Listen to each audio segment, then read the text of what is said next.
Yeah, there's other instruments. So the fire heats up the water when you make pasta, prosciutto. Why not to have some music as well? So it's playing, you know, bubbling the water makes the fistula, the pipe sound. And other things, that's the same principle. You have the water that push the air out of it thing and makes the bird, the mechanical bird, sing. Watering pump. He was particularly interested in watering, in garden fountains, watering. He said that he was interested in, his interest sprouts from his visit to Italy, to Rome, where he said he saw beautiful gardens, blah, blah. So he came back in England and he devised all these pumps, water pumps, for watering the plants. And this is another experiment. Actually, this is actually working. This is, if one wants, this is a series of plectrums put in a proportion according to very, very precise mathematical patterns, which goes through this series of strings, each one playing a different sound.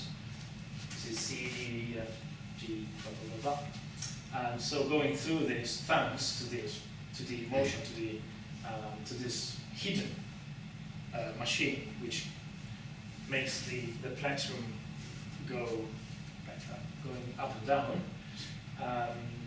Thanks to this, he plays beautiful music. As you can see, it's attached to a string, to a rope, and going up and down, he plays the strings. And it's simply great. And he takes care to tell the reader, please take care of hiding the machine upwards. So the people who are listening to the music say, oh, what's the music come from? What's happening? So this is the marvel already here at the beginning of the 17th century. If you think what's happening even just in London and during the same time, don't need to say that name. And you know, what's happening in the theatre as well. It was interesting in theatrical machines as well. So this is definitely inside. It is not speculation about Neoplatonic, a Pythagorean theory of years ago. But it's everything in here. But this is bringing that tradition in the beginning of 17th century. I think this is worth of better study. Robert Fludd, which has been neglected so far. Yeah, okay, so yeah, the weather glass. So toward the end of his life, I said, the medical writings are more numerous. He wrote more and more about medicine, and this is one of the main instruments he uses for demonstrating his own theories. This is pretty a simple example.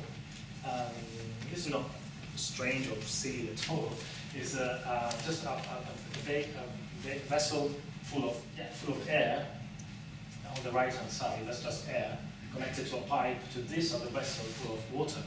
So when the sun heats up the right-hand vessel, the air expands and is pushed through the pipe to the other vessel, so it creates bubbles. So we can actually physically see that the air is being expanded by the heat.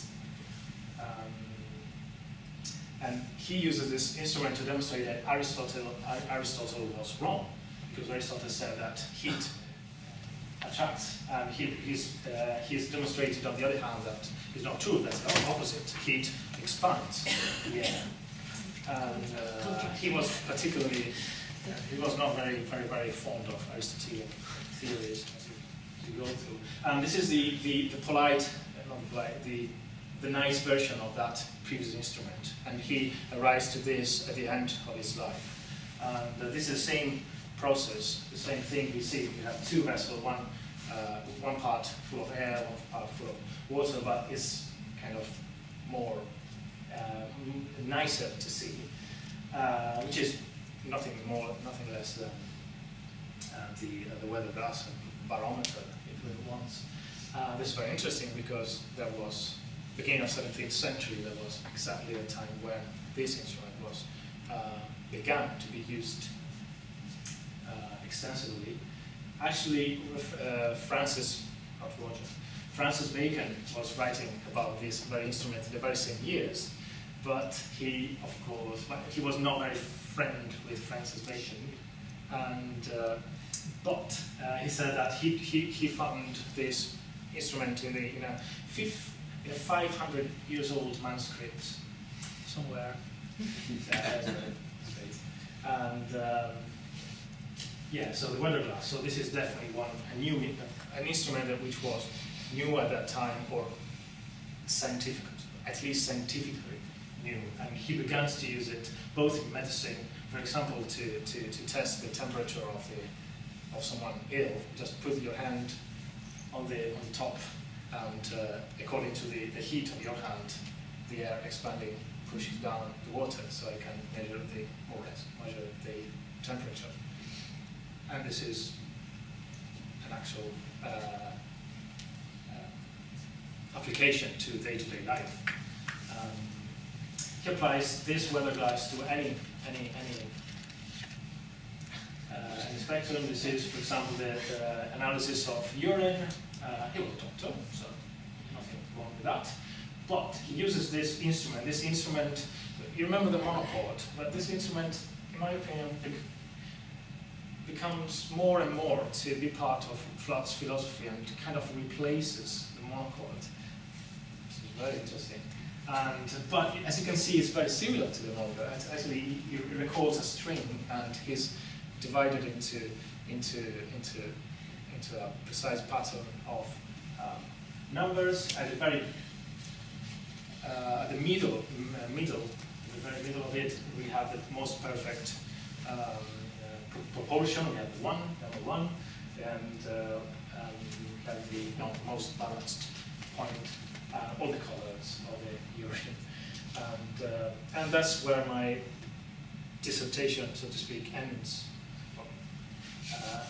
The last chapter, let's say, it ends physically, because the last chapter will be on this writing, which is on the human pulse, and this is one of the latest writing by Robert Fludd, and he talks about the human pulse, and I find it very, very, very noteworthy, because he began with the origin of the cosmos, with the fiat lux, and all that macrocosmical stuff, and he ends up with a very, very inner core of the human body, the heart, which in Robert Fludd's philosophy represents the sun, mirrors the sun, and the beat, the human beat, which is the first signal of the activity of our inner sun. And he makes all sorts of comparison between music and like the rhythm of the pulse and the illnesses or health of the human body. So, for example, if we have that note at the time, that's the meaning. It means that we are sane, and we have a shorter, slower rhythm on our pulse. We suffer of certain illnesses. We have a faster pace of our pulse. We have other illnesses.